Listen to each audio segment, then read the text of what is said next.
y'all, welcome back to my channel.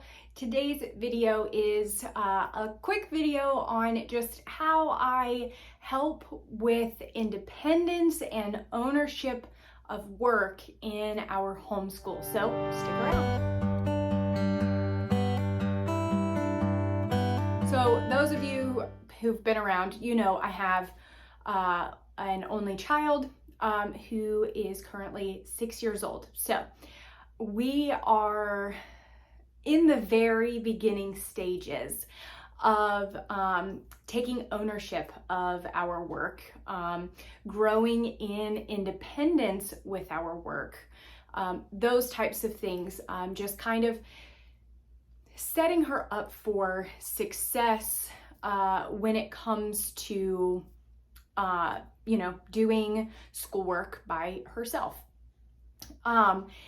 And I do want to say, I don't expect her to just sit down and do all of her work by herself. That is not at all what I'm saying, but what I am saying is there are certain areas or there are certain elements of different types of curriculum and things that we do, things that we need to do, all that kind of stuff, that she is old enough to handle and manage on her own.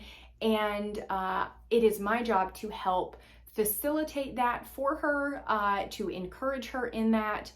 And so that is what I'm going to share with you guys in this video. It's just a couple little things that I do in our home and in our homeschool that kind of help get her in that direction. Hopefully you guys will find this helpful. If you have any other suggestions or anything, of course, leave them down in the comments. So first thing, let's go in our home. So really, I did not write an exhaustive list here because I probably could have come up with a lot of things. But the main thing that I have implemented are chore checklists. Let me grab one of them, 1 second. Okay, so I actually have two sets of these lists. I have one specific for school, which you have here, and then I have another one that, so this is the school checklist, and then the other one is a chore checklist. I just made these off of a template on Canva, so you guys can go there if you'd like, to kind of make your own or whatever. But anyways, so this is a checklist. I have one for each day. You can see there we've checked things off. And so when we are talking things specifically related to school, so for Wednesday we have get ready, we have Bible study lesson, we have co-op, we have 20 minutes of reading, and we have clean up the classroom. So these are all of the things that need to be completed on a Wednesday so that we're finished here. I will remind her of this checklist when she asks for something that she's not able to have and or do until the checklist is completed. Example, an art lesson. She is always asking if she can do an art lesson. I love that. And I love for her to do art lessons. However, she's not able to do an art lesson until her checklist is completed. Sometimes it's done, within just an hour or two. And sometimes it's done within like 5 minutes before we go to bed. And the same is true for her chores checklist. Now that one I have broken up into the different days because we do have different things, I do have different things that I like for her to do on different days. And I also have that broken up into things that I want her to do before school starts, before we come in here and start school. And then I also have things that I would like for her to do before she goes to bed. Again, I don't care when. The checklist just needs to be completed before bed or before you get to do some of those extra fun things that you like to do, like the art lesson. So this is a big one. And this is, helps with independence. It helps with responsibility. It helps, again, with ownership. These have been really helpful. I cannot say that it is perfectly executed every day. However, it is helpful, and I did find that she responds better to having something physical to look at and mark off. That this method seems to work better for her.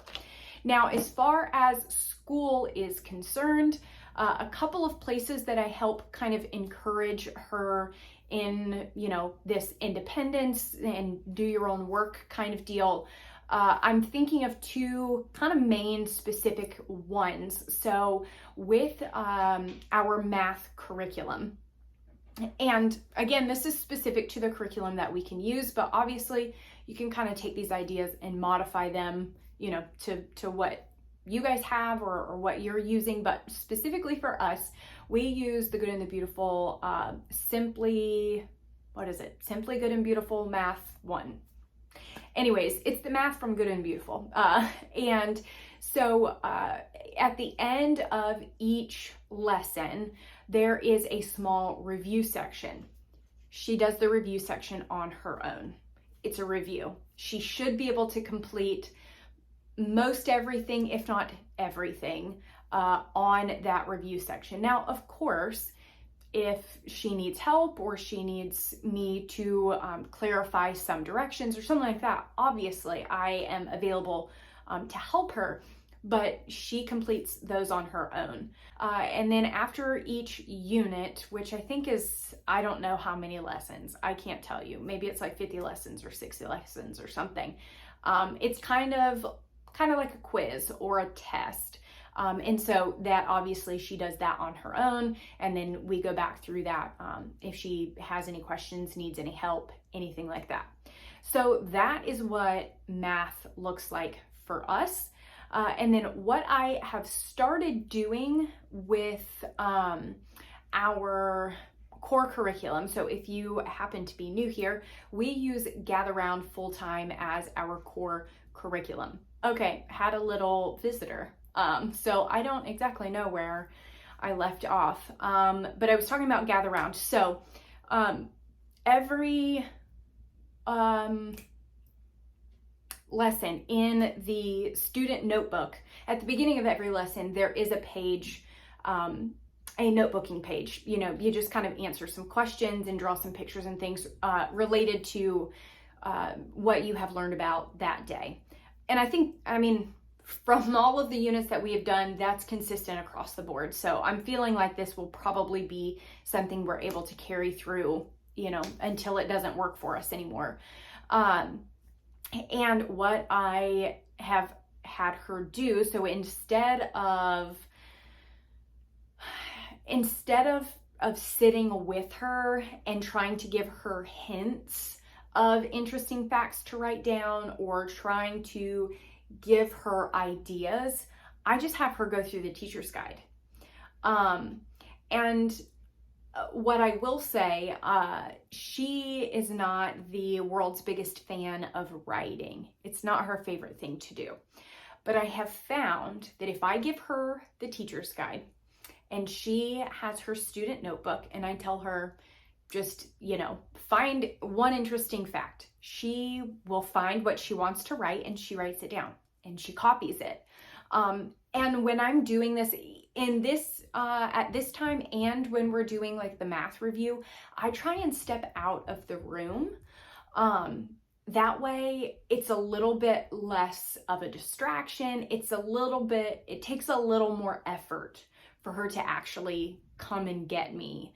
Because I found that if I am just quietly sitting in the room or I'm scrolling on Amazon, looking at things or whatever, it's just a distraction. And then it's a very quick, well, I don't want to, well, I don't know, well, can you help me?